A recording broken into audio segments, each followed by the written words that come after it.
রাষ্ট্রপতি সম্পর্কে প্রায়ই দেখা যায় প্রতিটা পরীক্ষাতে কোনো না কোনো প্রশ্ন এসে থাকে। সংবিধানের রাষ্ট্রপতি সম্পর্কে বলা আছে কোথায়? চতুর্থ ভাগের প্রথম পরিচ্ছেদে। তাহলে প্রথম যে জিনিসটা আমাদের জানতে হবে, কততম ভাগে? চতুর্থ ভাগে। কততম পরিচ্ছেদে? প্রথম পরিচ্ছেদে। এই দুটো পয়েন্ট জানার পরে আমরা একটু মনে রাখবো, অনুচ্ছেদ ৪৮ থেকে ৫৪ এই পর্যন্ত লেখা আছে রাষ্ট্রপতি নিয়ে। ৪৮ নং অনুচ্ছেদে একজন রাষ্ট্রপতি হওয়ার যোগ্যতা কি কি? প্রথম কথা হচ্ছে, রাষ্ট্রপতি যদি হতে হয়, প্রথম কথা ওই সংসদের সংসদ সদস্যগণ কর্তৃক রাষ্ট্রপতিকে নির্বাচিত হতে হবে। রাষ্ট্রপতির বয়স হইতে হবে হইতেছে ৩৫-এর বেশি, এবং একজন সংসদ সদস্য হওয়ার জন্য যে যোগ্যতা লাগে, অবশ্যই সেই যোগ্যতা একজন রাষ্ট্রপতি থাকতে হবে। কিন্তু সংসদ সদস্য হওয়াটা কিন্তু বাঞ্ছনীয় নয়। একজন রাষ্ট্রপতি নির্বাচিত হতে তাকে সংসদ সদস্য হতেই হবে এমন কোনো নিয়ম নেই।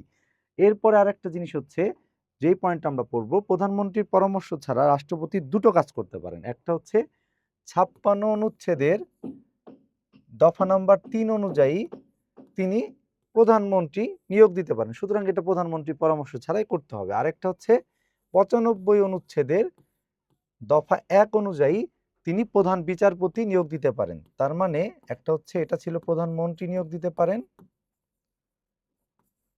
আর এটা প্রধান বিচারপতি। এটা প্রধানমন্ত্রীর পরামর্শ ছাড়া একজন রাষ্ট্রপতি করতে পারেন। এই পয়েন্টটা আমাদেরকে পড়তে হবে। এবং রাষ্ট্রপতি যোগ্যতার একটা যোগ্যতা আমরা একটু স্পেসিফিক্যালি বলি, তিনি যদি কখনো অভিশংসন বা ইমপিচমেন্টের মাধ্যমে রাষ্ট্রপতি অপসারিত হয়ে থাকেন, উনি আর পরবর্তীতে রাষ্ট্রপতি নির্বাচিত হতে পারবেন না। এইবারে আমরা চলে যাচ্ছি নেক্সট যে জিনিসটা আমাদের জানতে হবে। আচ্ছা, ৪৯ অনুচ্ছেদ অনুযায়ী একজন রাষ্ট্রপতি এই দণ্ডিত ব্যক্তির সাজা কমাতে পারেন, মওকুফ করতে পারেন এবং স্থগিত করতে পারেন। সাজা কমাতে পারেন, মওকুফ করতে পারেন, স্থগিত করতে পারেন। তাহলে এই ক্ষমা করার যেই ক্ষমতা, এটা হচ্ছে কত নাম্বার? ৪৯ নাম্বার অনুচ্ছেদ। পরীক্ষা আসার সম্ভাবনা খুবই খুবই খুবই বেশি। এরপর আমরা যেটা দেখব, ৫০ নম্বর অনুচ্ছেদে আছে রাষ্ট্রপতি ৫ বছর মেয়াদে নির্বাচিত হবেন বা ৫ বছর পর্যন্ত তিনি থাকতে পারবেন, এবং মেয়াদ শেষ হওয়ার পরেও পরবর্তী রাষ্ট্রপতি যখন বা তার উত্তরাধিকারী যিনি হবেন, তিনি কার্যভার গ্রহণ না করা পর্যন্ত তিনি কিন্তু রাষ্ট্রপতি পদে বহাল থাকবেন। এবং ২ মেয়াদের বেশি কেউ রাষ্ট্রপতি থাকতে পারবেন না। রাষ্ট্রপতি পদত্যাগ করবেন স্পিকারের নিকট, শপথও নিবেন স্পিকারের নিকট। রাষ্ট্রপতি থাকা অবস্থায় তিনি এমপি পদে থাকতে পারবেন না। সুতরাং যদি পরীক্ষায় প্রশ্ন আসে যে রাষ্ট্রপতি ২ মেয়াদের বেশি ক্ষমতায় থাকতে পারবেন না, কোন অনুচ্ছেদে আছে? ৫০। কত বছর মেয়াদে রাষ্ট্রপতি স্বীয় পদে থাকবেন? ৫ বছর। কত অনুচ্ছেদে আছে? ৫০ নং অনুচ্ছেদে। রাষ্ট্রপতি কার নিকট পদত্যাগ করবেন? স্পিকারের নিকট পদত্যাগ করবেন। কত নম্বর অনুচ্ছেদে আছে? ৫০ নম্বর। এরপরে যদি আমরা দেখি ৫১তে চলে যাই, রাষ্ট্রপতি তার দায়িত্ব পালনের সময় তার করা কোনো কাজ বা কার্যাবলী বা ব্যক্তিগত বিচারিক দায়মুক্তি, তার বিরুদ্ধে আমরা কোনো ফৌজদারি মামলা, গ্রেপ্তার বা কারাবাসের কোনো সুযোগ নেই। তার মানে রাষ্ট্রপতির ব্যক্তিগত দায়মুক্তি, ফৌজদারি মামলা, গ্রেপ্তার এবং কারাবাসের উপর সম্পূর্ণ নিষেধাজ্ঞা। এই পয়েন্টগুলো বলা আছে ৫১ নম্বর অনুচ্ছেদে। তাহলে একজন রাষ্ট্রপতির বিরুদ্ধে ফৌজদারি মামলার উপরে বা কারাবাসের উপরে সম্পূর্ণ নিষেধাজ্ঞা সম্পর্কে আলোচনা করা আছে সংবিধানের কততম অনুচ্ছেদে? উত্তর ৫১ নং অনুচ্ছেদে। কত পরিচ্ছেদে? কত ভাগে? চতুর্থ ভাগে। কত নং পরিচ্ছেদে? প্রথম পরিচ্ছেদে। এবং কত নং অনুচ্ছেদে? ৫১ নং অনুচ্ছেদে। তিনটার ভিতর যে কোনো একটা প্রশ্ন চাইলেও যাইতে পারে। এরপরে চলে যাই ৫২ নং অনুচ্ছেদে, যেটা হচ্ছে ইমপিচমেন্ট, যেটা নিয়ে একটু আগে আমরা কথা বলছি, যে রাষ্ট্রপতি যদি সংবিধান লঙ্ঘন করে থাকেন অথবা রাষ্ট্রপতি যদি অসদাচরণের অভিযোগে রাষ্ট্রপতির অভিশংসন চেয়ে যদি সংখ্যাগরিষ্ঠ সংসদের যে সাংসদরা আছেন তারা যদি স্পিকারের নিকট আবেদন করেন, তাহলে স্পিকার ১৪ থেকে ৩০ দিনের মধ্যে এই রাষ্ট্রপতির ইমপিচমেন্ট বা অভিশংসনের জন্য তিনি অধিবেশন ডাকবেন, এবং ওই অধিবেশনে যদি 2/3 বা ২/৩ ভোট রাষ্ট্রপতির বিরুদ্ধে যায়, তাহলে তিনি মানে রাষ্ট্রপতি থাকতে পারবেন না বা রাষ্ট্রপতির পদ শূন্য হবে এবং রাষ্ট্রপতির পদ শূন্য হলে কে দায়িত্ব নেন, যেটা বর্তমানে আমাদের দেশে হয়েছে সেটা হচ্ছে স্পিকার দায়িত্বপ্রাপ্ত হন।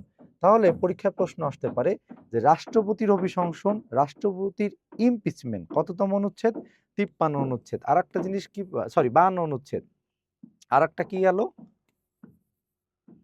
রাষ্ট্রপতি দায়িত্ব ছাড়ার পর কে দায়িত্ব নেবেন? স্পিকার। কোথায় লেখা আছে? 52 অনুচ্ছেদে।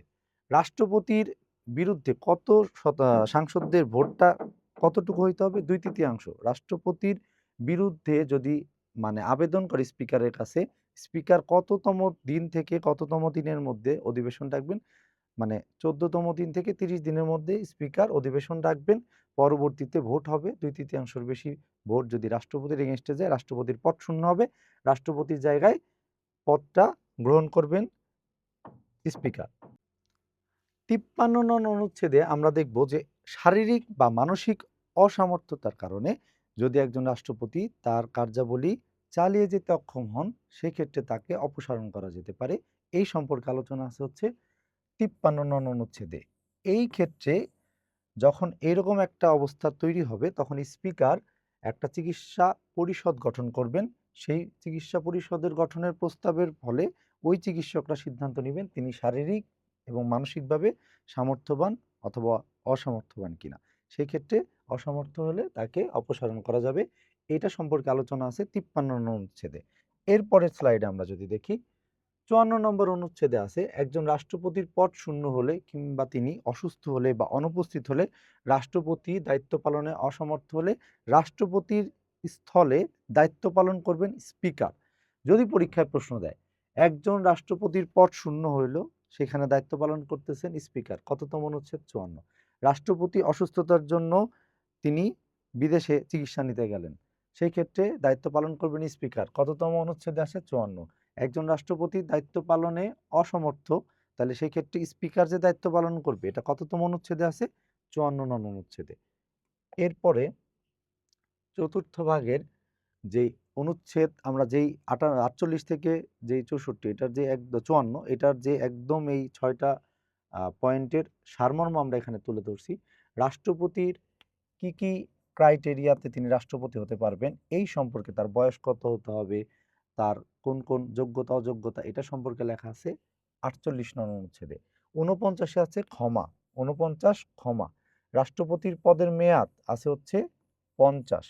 রাষ্ট্রপতির দায় মুক্তি, রাষ্ট্রপতির বিরুদ্ধে কোনো ফৌজদারি মামলা হবে না, রাষ্ট্রপতিকে কোনো কারাবাস করানো যাবে না, এটা সম্পর্কে আছে 51।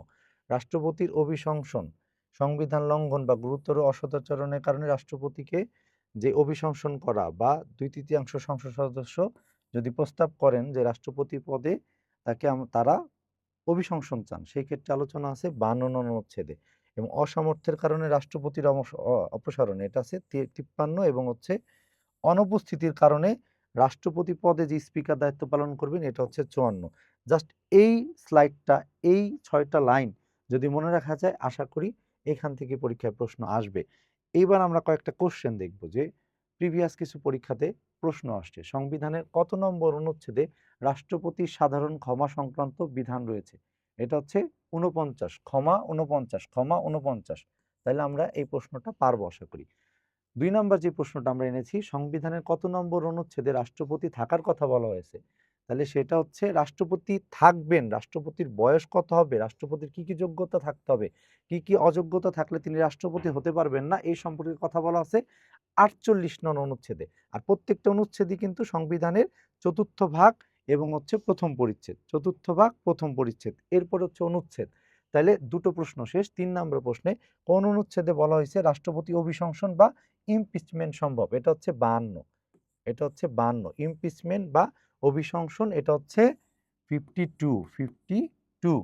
আচ্ছা, রাষ্ট্রপতির কোন ধারার বিধান মতে কারোর সাথে কোনো পরামর্শ ছাড়াই প্রধান বিচারপতি নিয়োগ করতে পারবেন? আমরা প্রথমেই বলছিলাম যে প্রধান বিচারপতি এবং প্রধানমন্ত্রী নিয়োগ উনি কারোর সাথে পরামর্শ ছাড়াই করতে পারবেন। ঠিক আছে, সেই ক্ষেত্রে কততম অনুচ্ছেদের কততম ধারা, এই উত্তরটা আমাদের জানা। আমরা দুটো পয়েন্ট দেখেছিলাম, একটা হচ্ছে প্রধানমন্ত্রীর। আমরা যদি একদম প্রথমে চলে যাই আমার স্লাইডের, তাহলে দেখব যে এখানে কিন্তু আমরা এই পয়েন্টটা উল্লেখ করেছিলাম এবং সেটাই প্রিভিয়াসলি পরীক্ষাতে এসেছে। হ্যাঁ, প্রধানমন্ত্রী নিয়োগ দিতে পারবেন হচ্ছে ৫৬-৩ আর ৯৫-১ হচ্ছে প্রধান বিচারপতি। ঠিক আছে? অনেক সময় অপশনে ভুল থাকে, বাট আমরা এই দুটো জিনিস আমরা একটু মনে রাখবো যে কততম দফা অনুযায়ী তিনি হচ্ছে কারো পরামর্শ ছাড়াই এটা নিয়োগ দিতে পারবেন। ঠিক আছে? বা প্রধানমন্ত্রীর পরামর্শ ছাড়াই তিনি এই প্রধান বিচারপতিকে নিয়োগ দিতে পারবেন কততম ধারা অনুযায়ী। এই জিনিসটা পরীক্ষার জন্য খুব গুরুত্বপূর্ণ। আশা করি মোটামুটি এই চতুর্থ ভাগের ১ম আ মানে যেই পরিচ্ছেদ আছে এবং তার ৪৮ থেকে যে ৫৪ এই অনুচ্ছেদ সম্পর্কে আমরা মোটামুটি যেই লাইনগুলো পরীক্ষাতে আসার মতো এগুলো নিয়ে আলোচনা করেছি within short period. I hope এটা আসলে সবার জন্য উপকারী হবে। Thank you everyone.